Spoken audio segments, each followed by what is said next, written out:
I'll take everything in the divorce. My wife threatened hiding our investments. You're too stupid to understand business. She mocked in front of her friends. I stayed silent. 48 hours later, her lawyer was frantically calling me. Hey, Reddit. Never thought I'd actually be one of those guys venting on here, but I guess it's my turn. So, let's jump into it. My 34 male life was honestly pretty chill. My wife, who I'll call Erica, 32 female, and I have been married for 8 years, and for most of it, everything was totally good. We both have decent jobs. I'm in cybersecurity. Yeah, I get paid to make sure your grandma doesn't wire money to a fake Nigerian prince. Exciting stuff. And Erica's in marketing. We have a nice little house in Austin, Texas, and overall, life was comfortable, predictable, and maybe a little boring sometimes, but it worked for us. We never fought much. Disagreed occasionally over dumb stuff like pizza toppings, pineapple is fine, or who left dishes in the sink. It's always Erica. You know, basic marriage stuff. We do the typical weekend thing. Grab takeout, binge Netflix, occasionally meet friends for dinner. Our friend group was mostly couples we'd known forever, plus my brother Jake, who crashes at our place way too often because apparently living 5 minutes away means he can drop by anytime unannounced. Anyway, about 6 months ago, Erica reconnects with these friends from college. At first, I was happy about it. Erica's social circle wasn't huge, and I always thought it'd be good for her to hang out with more people. Well, turns out these friends were all single, living the independent woman dream. They spent every weekend going to brunch, posting inspirational quotes on Instagram, and encouraging each other to take control of their lives. I'm talking real Pinterest girl stuff here. In the beginning, Erica would come home from brunch, acting super pumped up, talking about goals and empowerment, how great it was to see her friends thriving independently. Honestly, it seemed harmless enough. Sure, it was kinda annoying hearing buzzwords thrown around the house like boundaries and manifesting, but whatever. Everyone has phases. But slowly, things got weird. She started dropping hints, small ones at first, about how she'd never really paid enough attention to things like our finances and investments. She would casually bring up how maybe she should manage things because you never know what could happen. I'd joke back something like, you mean like your brunch crew convincing you I'm hiding our imaginary millions in a secret Swiss bank account? She'd roll her eyes and laugh, but I noticed those comments started happening more frequently, and her tone got less playful. It got to the point where Erica would loudly FaceTime her brunch crew while I was in earshot, dramatically declaring, I don't need a man handling my life for me, I'm reclaiming my power. All while conveniently forgetting I'd literally just fixed her flat tire that morning. Guess empowerment doesn't cover roadside assistance. Then came the subtle accusations. Stuff like, do you think you're maybe a bit controlling sometimes? Or, you seem to make a lot of the decisions on your own without asking me. Mind you, these decisions were usually about what to have for dinner or which Netflix series to start. Real high-stakes stuff, Erica. At first, it was funny, but after a while, I could tell she wasn't joking. She genuinely started believing I was some kind of overbearing husband holding her back. Me, a guy whose idea of being controlling is begging her to pick dinner spots instead of saying, whatever you want, for the 100th time. I tried to talk to her about it, gently asking if something was bothering her. She'd brush it off, saying she was just growing as a person and finding her voice. Whatever the hell that meant. It was like talking to a motivational TikTok. I started wondering if I was just paranoid. Maybe I was being overly sensitive. Maybe I should encourage her more instead of joking about it. So I let it slide, even though my gut told me something was off. But things kept changing, faster now. Erica started handling the finances more seriously. Suddenly, she was obsessively checking our accounts, asking questions about investments she'd previously never cared about.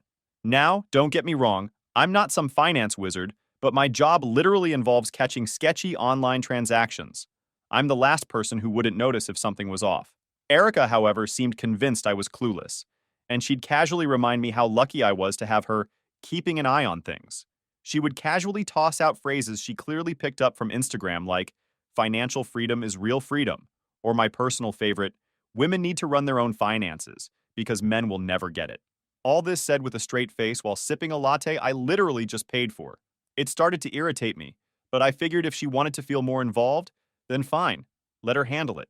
But honestly, alarm bells were ringing. She had never cared much about money before. We'd always agreed on things together, made decisions together. Now it felt like she was running some secret project in the background, and I was just supposed to smile and nod. Here's the funny thing. I started to quietly dig through our financial history. Nothing too aggressive at first, just making sure I wasn't losing my mind. And I found little transfers. Small enough not to immediately raise eyebrows, but frequent enough to notice. These were small chunks of money being moved into accounts I wasn't aware she'd opened. Nothing illegal or anything, just weirdly secretive. Erica clearly thought she was being clever, but she's married to a guy who literally does this for a living. At this point, I decided to pretend to be oblivious because I wanted to see how far she'd go. I wasn't ready to accuse her openly and start some drama. Plus, a small part of me hoped I was misunderstanding, or maybe she'd have some great explanation. After all, we'd been married 8 years, and you don't just assume your partner is plotting behind your back without solid proof. The following few weeks, Erica doubled down. She went from subtly critical to openly judgmental in like 2 seconds flat. I'd be chilling after work, playing some video games, and she'd walk past the living room giving me this side eye like I was wasting my entire existence. Then she'd drop casual comments like, "Must be nice having so much free time." Mind you, this is after I'd worked a solid 8-hour day protecting banks from hackers. But sure, Erica, tell me again about how you're saving the world with your social media ads for skincare creams. She also started making a point of telling me every single decision she was making, stuff she'd never felt the need to mention before. Like, one day she proudly announces she's changed our internet provider because she found a better deal. Cool, thanks, Erica. But did you really have to make a whole production about it, complete with a little lecture on how important it is to take charge? Every small decision became a statement for her, an example of Erica finally taking back control in her life. She even started reorganizing things around the house to make them more efficient. One Saturday morning, I'm sitting at our kitchen table having coffee, minding my own business, and she casually mentions her friends think I'm holding her back. Okay, didn't realize her brunch crew knew enough about our life to weigh in, but hey, good to know I'm now the villain in her personal empowerment story. I sarcastically said, "Yeah, clearly I'm a monster, Erica. You're practically chained to the stove right now." She rolled her eyes, told me I wasn't taking her seriously, and walked out. Can't say I felt super bad about it at that point. This was about the time my brother Jake started noticing things were weird too. Jake's over at our house a lot. Maybe too much, honestly. And he's pretty blunt. One night after Erica left to meet her friends, Jake flat out said, "Dude, why is Erica acting like you killed her cat or something?" I laughed it off at first, but he had a point. Jake saw right through her newfound attitude. "She's acting like you're some evil mastermind controlling her every move," he joked. Honestly, it was nice hearing someone else confirm I wasn't going nuts. She kept asking detailed questions about my personal finances. Now, we'd always had joint accounts plus a couple separate ones for personal spending. Typical marriage stuff. But suddenly Erica was interrogating me about where my paycheck was going, what I spent on lunches, and even how much my hobbies were costing us. I remember one night, after she'd grilled me on buying a new gaming headset, I finally asked, "Are you planning on auditing me soon, or is this just practice for your FBI application?" She didn't laugh. Instead, she accused me of hiding things. Hiding things? Erica, the woman who's literally been quietly transferring our money into secret little just-in-case funds, was now accusing me of being shady. The irony would be hilarious if it weren't my actual life. So yeah, at this point, my patience was fading fast. But I was still determined not to react emotionally. My entire job revolves around calmly dealing with stressful situations, so losing my cool now would only play into whatever narrative she'd created about me. That's when I decided to step up my game. I'd already noticed her sneaky money moves, but now I went deeper. I checked through months of bank statements, tracked every single little transfer, took screenshots, printed documents. I even backed everything up in multiple places. It was exhausting and honestly made me feel weirdly guilty, even though I knew I had nothing to be guilty about. But I kept reminding myself that Erica started this. I was just responding to the game she decided to play.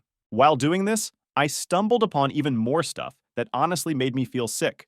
Erica hadn't just been moving money quietly, she'd opened entirely separate accounts I had zero idea about. And here's the thing, she'd done it under her maiden name. The length she was going through just blew my mind. This wasn't just some empowerment thing anymore. This was deliberate, sneaky behavior. She clearly thought she was outsmarting me, assuming I was too clueless or trusting to ever catch on. The thing is, at work, I've seen a lot of shady behavior, fraud, and manipulation. But when it's coming from someone you share a life with, someone you trust more than anyone else, man, it hits differently.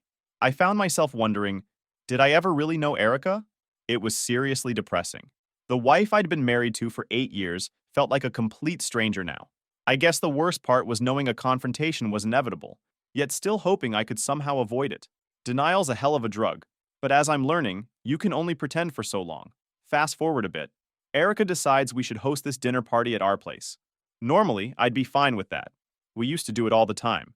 But considering how things were lately, I wasn't exactly thrilled. Still, I said sure, mostly because saying no would just fuel her weird new theory that I'm some controlling monster. So, dinner party night rolls around. We've got about 10 friends coming over, most of them couples we've known for ages.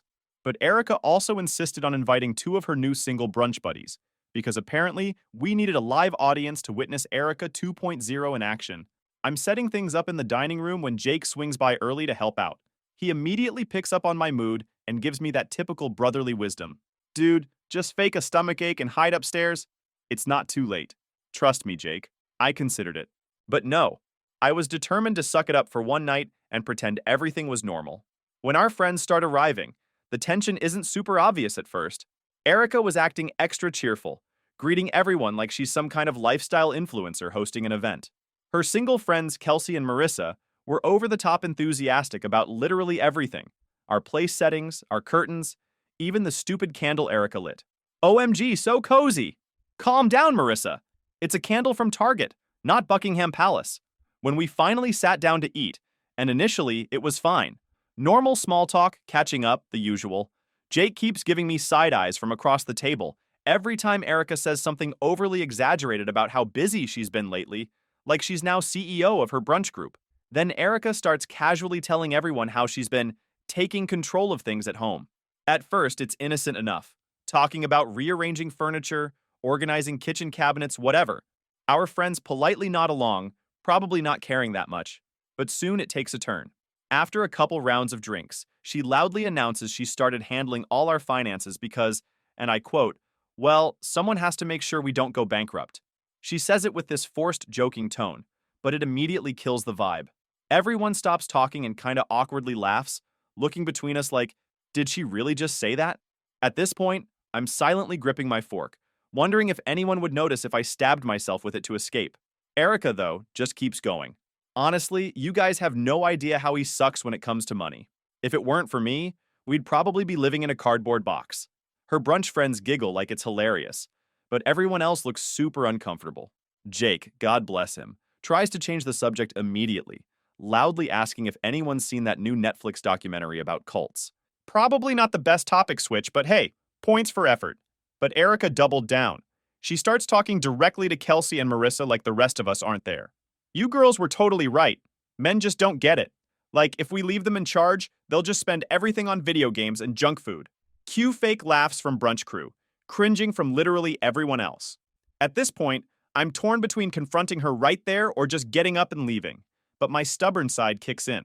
I refuse to let her bait me into a public argument. That's clearly what she wants. So instead, I just sarcastically smile and say, yeah, Erica, remember that yacht I almost bought last weekend? Good thing you stopped me.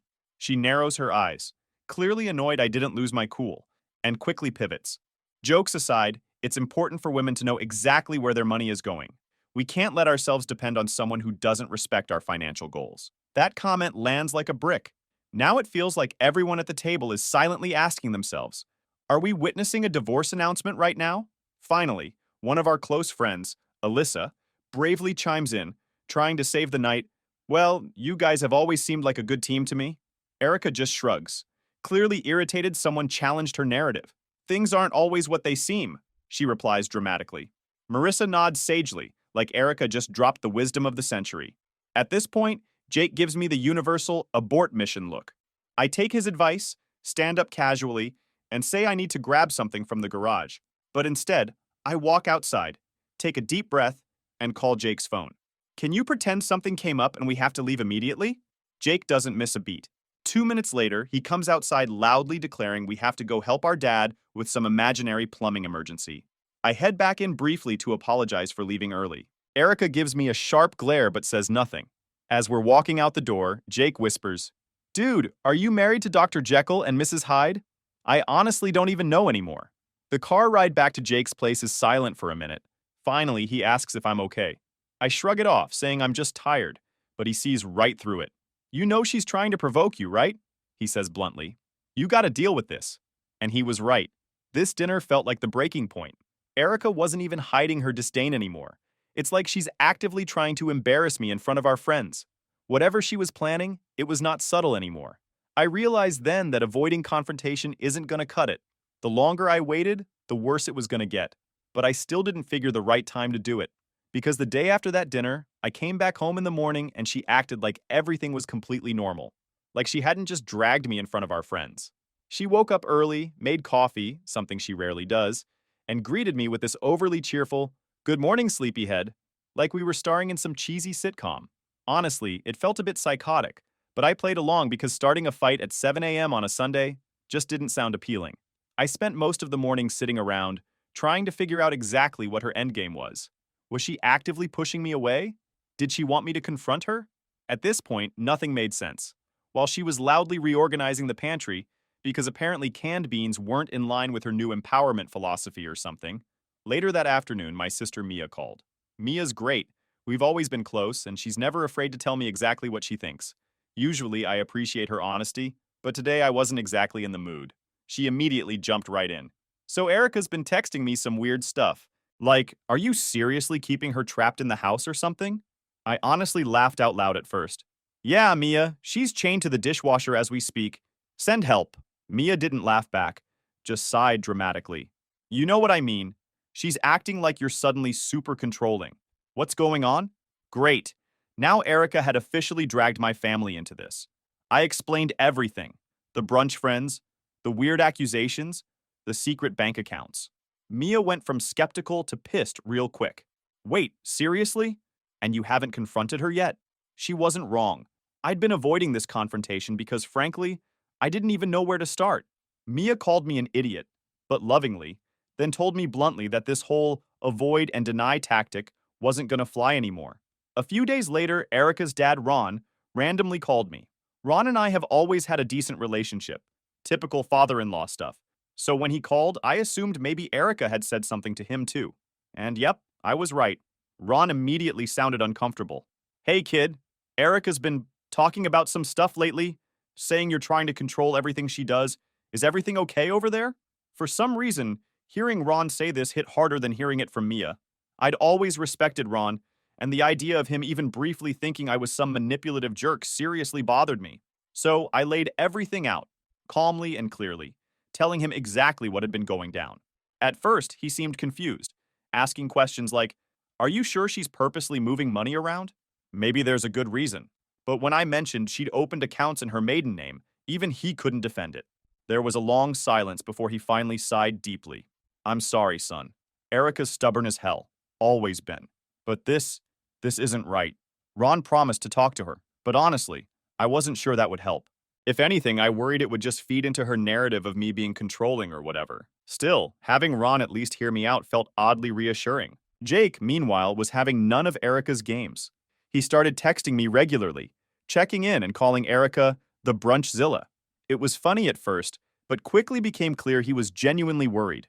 Jake's solution to most life problems is blunt confrontation, but it wasn't that easy for me. I kept trying to explain that Erica wasn't always like this, but he just shrugged and said, "Well, she is now." Unfortunately, things escalated when Erica found out I'd talked to her dad. She stormed into my office, aka the guest bedroom with my desk crammed into the corner, looking genuinely furious. "Why the hell are you dragging my dad into this?" she demanded. I calmly replied, "You literally brought Mia into this first. How is this different?" She didn't have an answer, just muttered something about me crossing a line. The irony of Erica lecturing me on crossing boundaries was honestly astounding, but before I could even point that out, she stormed out again. For the next few days, the house felt like some kind of Cold War zone. Silent treatments punctuated by passive-aggressive sighs whenever we crossed paths. I started spending way too much time at Jake's place just to avoid the awkwardness. He joked about charging me rent, but I knew he was worried. It was around this time that I realized something important. Erica's behavior was no longer just confusing or frustrating. It was hurting people I cared about. Mia was stressed. Jake was annoyed. Even Ron seemed deeply bothered. And yet Erica showed no signs of slowing down. If anything, she seemed more convinced than ever that she was somehow justified in her behavior. One evening, while at Jake's place, he finally called me out directly. "How long you gonna let her run this show?" Something had clearly shifted in my mindset. Maybe it was Jake's bluntness. Maybe it was the exhausted tone in Ron's voice when we spoke, or Mia's genuine concern, but I finally accepted what I'd been denying for weeks. This wasn't something I could just wait out or ignore. That night, driving home from Jake's, I decided it was finally time to have a real conversation with Erica. I was done avoiding, done playing nice just to keep the peace. Whatever Erica's reasons for all this were, I deserved answers. We both did. Pulling into our driveway, I took a deep breath, preparing myself mentally for whatever Erica's reaction might be. No more games, no more tiptoeing around. It was time for answers, even if it meant facing an outcome I wasn't ready for. I walked into the house that night, fully expecting another round of Erica's silent treatment. Instead, I found her lounging in the living room, scrolling through her phone like nothing had ever happened. When she noticed me standing there, she barely glanced up, giving me a fake little smile. "Oh, you're home early," she said casually, with just enough sarcasm to make her irritation obvious. I didn't move, just leaned back against the wall, calmly waiting. After a moment, I decided to end this whole charade.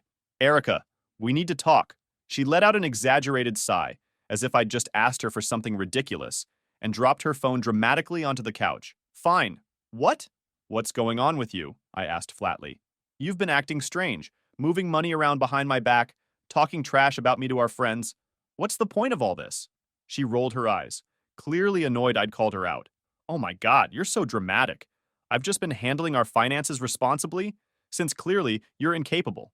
I almost smiled, genuinely amused at how confidently she was still trying to play this.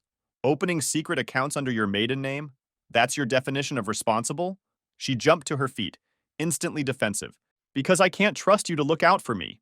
You sit around playing video games and ignoring reality. I refuse to end up screwed because of your incompetence." I tilted my head, keeping my expression neutral. "Interesting. Considering my job literally involves tracking hidden financial activities, did you honestly think I wouldn't notice?" She froze, her confident expression slipping just long enough to show genuine surprise. But Erica quickly pivoted again, classic move. "Well, maybe if you weren't such a controlling asshole, I wouldn't feel forced to hide things." I almost laughed. "Controlling?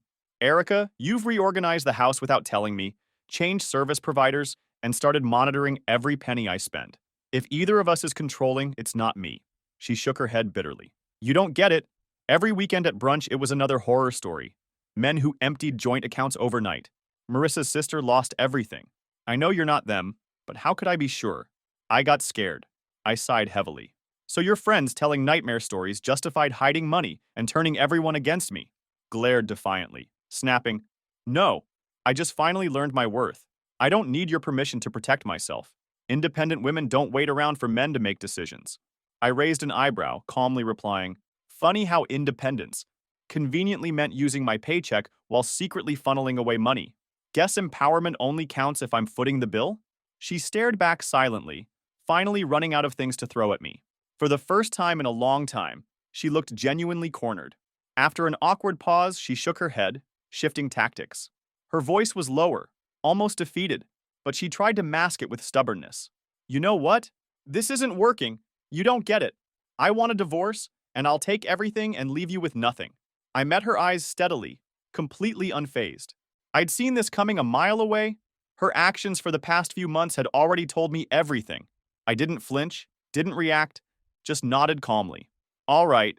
Her eyes widened slightly, caught off guard by my complete lack of emotion. Clearly, she'd expected me to panic or beg, but I felt nothing. I'd mentally prepared for this weeks ago, already accepted it. If anything, hearing her finally say the words felt oddly freeing. She seemed to wait for me to fight back, to argue, or to at least look bothered. When I didn't, she crossed her arms, suddenly unsure of herself. "That's it? No response? No explanations?" I shrugged, completely relaxed. "You said you want a divorce. I agree. There's nothing else to discuss." The silence that followed was thick and awkward. Erica clearly hadn't planned on this response. She stood there, fidgeting slightly. "Fine," she finally snapped, storming past me and out of the room. I'd already prepared for this outcome, quietly collected evidence of everything she'd done, and contacted one of the best divorce lawyers around. Erica thought she'd caught me off guard, but she'd actually just played perfectly into my hand. Over the next few days, she alternated between ignoring me completely and sending angry texts like she was trying to bait me into a fight. I didn't take the bait, staying calm and detached. Her dad called, sounding tired and confused. Apparently, Erica had given him some dramatic version of our talk, and he just wanted to understand what really happened. I calmly told him she'd asked for divorce. I agreed. End of story. Even Mia called, half laughing, half pissed, that Erica blocked her for defending me. After a few days, I packed a bag and stayed at Jake's place. Erica barely looked up from her phone as I left, probably expecting me to break down and beg for another chance. Instead, I felt lighter leaving that house than I had in months. Jake didn't ask questions, just asked, "Finally had enough?" I shrugged and smiled dryly. Something like that. Truth was, I'd been gathering evidence for weeks. Every transfer, every shady account. Erica underestimated just how thorough I could be. I even had audio recordings from the smart home security system we installed years ago. Recordings of her phone calls openly mocking my financial skills and detailing her plans with her brunch buddies. She'd forgotten I'd set it to automatically log calls made from the house. My job literally involves tracking questionable digital activities. What was she expecting? A few nights later, sitting on Jake's couch watching an action movie I'd seen 100 times, my phone started blowing up with texts from Erica. Apparently, her lawyer had finally informed her about the information I'd uncovered. "I think there's been a misunderstanding," her last text said. I didn't bother responding. She'd underestimated me from the start, thinking I was some clueless guy she could easily manipulate. That was her first mistake. After she realized how deep she'd dug herself, she went into panic mode. Flowers sent to Jake's place, long texts about misunderstandings, the whole dramatic 9 yards. One night, she even showed up at Jake's doorstep crying. Jake, my absolute hero, just stood there, arms crossed, calmly telling her I wasn't available. He closed the door without another word. Legend. My attorney arranged a settlement meeting pretty quickly. It was scheduled for 9 a.m. that Friday. I got there early, feeling totally calm and collected.